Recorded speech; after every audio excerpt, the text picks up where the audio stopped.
L'État est en train de préparer la fin du remboursement total des maladies graves. Oui, vous avez bien entendu, on parle des affections longue durée, les fameuses ALD. Ça va dégager petit à petit, on parle des cancers, des AVC, des diabètes, Alzheimer, Parkinson et autres. Tout ça pourrait bientôt ne plus être pris en charge à 100%. Je vais tout vous expliquer les amis dans cette vidéo, mais s'il vous plaît, partagez-la, commentez-la. Et allez en description, en commentaire épinglé ou autour, il y a un lien concernant l'article 68. Merci de bien vouloir aller signer cette pétition si vous le voulez bien. Merci. Alors, concernant les ALD, les gens qui pensent que je délire, c'est pas moi qui le dis, hein, on parle de sources comme la Cour des comptes, Le Point, Asso Santé et même caduc.net qui est un site médical professionnel quand même. Tous alertent sur, je cite, les pistes d'économie explorées pour combler le trou de la sécurité sociale. Et la première piste, c'est quoi? C'est pas le gaspillage, hein. C'est toi, ton corps, ta santé, celle de tes proches.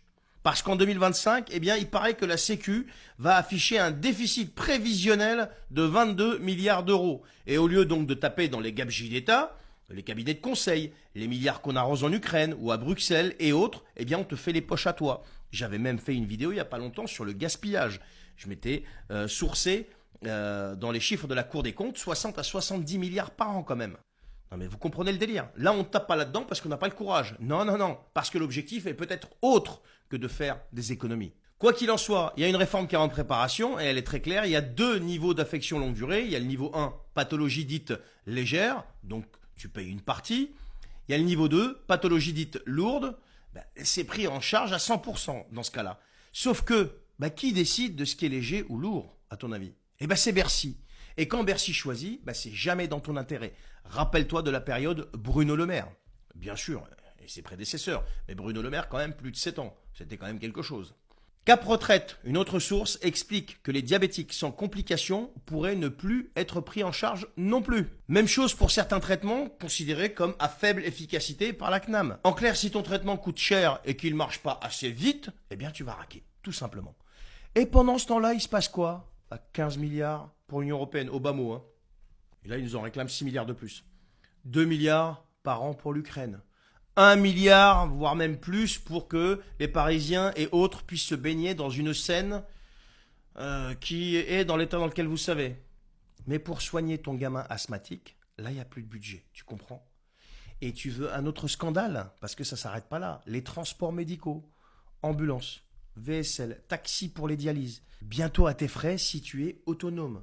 Traduction, même si tu as un cancer et que tu peux marcher, tu te débrouilles pour y aller en bus, quoi. Tout ça, c'est pas une réforme médicale, c'est une destruction programmée de la solidarité nationale au nom d'une logique comptable qui dit si tu es malade, tu deviens un poids. Voilà, tout simplement.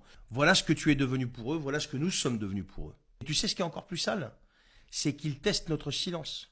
Ils balancent l'idée, ils regardent si ça grogne, et s'il ne se passe rien, ils passent à l'action. Et comme d'habitude, il ne se passera rien, donc ils passeront à l'action. France Asso Santé, qui regroupe 80 associations de patients, a déjà lancé l'alerte. Ils parlent d'un retour en arrière historique. Et ils ont raison, parce que dans ce pays, on est en train de basculer doucement vers un système à l'américaine, voire même pire. Si tu as les moyens, tu vis. Si tu n'en as pas, eh bien tu pries, tout simplement. Et ça, c'est pas une théorie du complot, hein. C'est le projet qui est en cours. Pourquoi je dis pire qu'à l'américaine? Parce qu'ici, on paye des sommes astronomiques en taxes, en prélèvements obligatoires, et notamment en URSSAF et compagnie. Oui, mais c'est pour ça que je dis que c'est pire qu'à l'américaine. Parce que là-bas, ils payent pas autant de taxes et impôts que nous. Hein.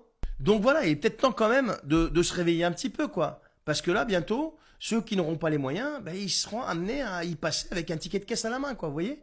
Faites-moi tourner cette vidéo, s'il vous plaît. Il faut absolument lui donner un petit peu de force, la partager, la liker, la commenter. Parce qu'il faut que les gens sachent.